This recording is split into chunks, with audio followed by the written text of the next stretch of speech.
बड़ी खबर प्रयागराज से जुड़ी हुई पीसीएस ज्योति मौर्य से जुड़ी हुई बड़ी खबर है। आलोक मौर्य ने भ्रष्टाचार मामले की शिकायत की थी और अब शिकायत जो है वापस ले ली है। ये फिलहाल जानकारी मिल रही है। जांच कमेटी के सामने पेश होकर लिखित रूप से शिकायत वापस ली है।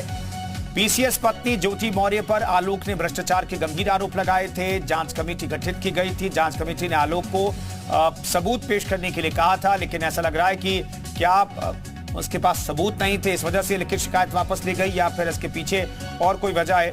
आलोक मौर्य ने फिलहाल पीसीएस ज्योति मौर्य के खिलाफ जो शिकायत की थी वो शिकायती पत्र जो है वापस ले लिया। उस शिकायत को वापस ले लिया, लिखित तौर पर ये शिकायत वापस ले ली है। पीसीएस ज्योति मौर्य के पति आलोक मौर्य ने ये शिकायत वापस ले ली है। तो बड़ा सवाल यह कि क्या दोनों के बीच सुलह हो गई है, इसलिए ये शिकायत वापस ले ली गई है। अपने आप में ये बड़ा सवाल है। दरअसल आलोक मौर्य ने अपनी पत्नी ज्योति मौर्य पर घोटाले का आरोप लगाया था, रिश्वतखोरी का आरोप लगाया था, करोड़ों की संपत्ति अर्जित करने की बात कही थी। गुफरान हमारे सहयोगी इस खबर पर बातचीत करने के लिए फोन लाइन पर मौजूद हैं। गुफरान, बड़ा सवाल, क्या सुलह हो गई है? बिल्कुल, देखिए, आलोक मौर्य जो है पीसीएस पत्नी ज्योति मौर्य पर जो बेहद गंभीर एलिगेशन लगाए थे, उन्होंने भ्रष्टाचार का आरोप लगाया था। ये कहा था कि पीसीएस बनने के बाद उन्होंने करोड़ों की जो संपत्तियां हैं वो अर्जित की हैं, अपने पद का दुरुपयोग किया है।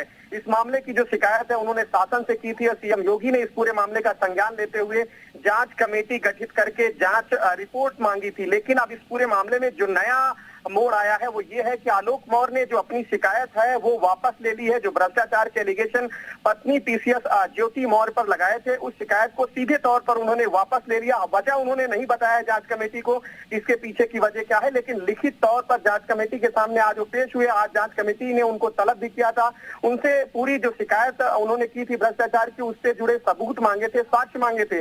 लेकिन साक्ष्य सबूत देने के बजाय आज वो जांच कमेटी के सामने पेश होते हैं और लिखित तौर पर कहते हैं कि हम अपनी शिकायत वापस ले रहे हैं।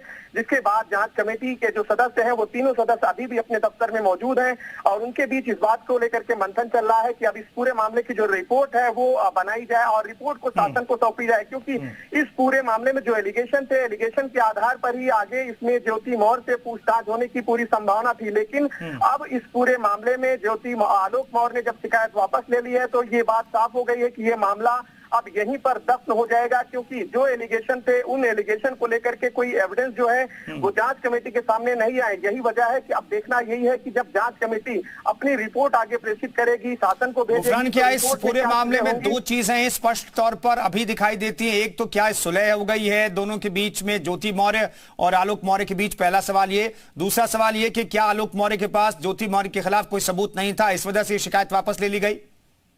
देखिए, इसके पहले हमने देखा था कि जब आलोक मौर्य आए थे लास्ट टाइम 8 अगस्त को जांच कमेटी के सामने, तो हम लोगों ने उनसे बातचीत करी थी। आलोक मौर्य ने कहा था कि उनके पास भ्रष्टाचार की जो उन्होंने शिकायत करी है उसके तमाम एविडेंस और बहुत मजबूती के साथ उनके पास है। लेकिन आज जब वो 20 दिन के बाद जांच कमेटी के सामने साक्ष्य के बजाय शिकायत वापस लेने का प्रार्थना पत्र देते हैं, तो ये बात साफ हो जाता है कि उनके पास एविडेंस जाहिर सी बात है नहीं रहे होंगे। हालांकि सुलह समझौते को लेकर के भी गुंजाइश है कि हो सकता है कि दोनों के बीच कोई अंदर खाने कोई बातचीत हुई हो और उस बातचीत के बाद उन्होंने ये शिकायत वापस ली है। लेकिन अभी उन्होंने इसकी वजह नहीं बताई है। लेकिन ये माना जा रहा है कि आज अगर उनको जब साक्ष्य देना था तो साक्ष्य के बजाय उन्होंने शिकायत जो थी उसको वापस ले ली। मतलब ये तो कहीं ना कहीं से समझ में आ रहा है कि कोई ना कोई अंदर खाने ऐसी बात हुई है दोनों के बीच जो कहीं ना कहीं से मध्यस्थता की तरफ जा रहा है, सुलह समझौते की तरफ जा रहा है। हालांकि अभी आधिकारिक तौर पर आलोक मौर्य ने कुछ भी ऐसा नहीं बोला। उन्होंने सिर्फ 2 लफ्जों में अपना जवाब दिया कि उन्होंने शिकायत वापस ले ली है, लिखित तौर पर शिकायत दी है। हमने ये भी पूछा कि आखिर आपने एक पीसीएस अफसर पर इतने गंभीर एलिगेशन लगाए थे, गंभीर आरोप लगाए थे, क्या आपके पास एविडेंस नहीं है? इसको लेकर के उनके पास कोई जवाब नहीं था। अधिकारी भी इसको लेकर के बेहद हैरत में है। जो जांच कमेटी से जुड़े लोग हैं उनका हालांकि ये कहना है कि अब आगे वो रिपोर्ट इसकी प्रेषित करेंगे, क्योंकि एलिगेशन को लेकर के कोई एविडेंस जो होते हैं, कोई सबूत जो होते हैं, कुल मिलाकर के अब जांच कमेटी को तय करना है कि आगे इस पूरे मामले में क्या करना है।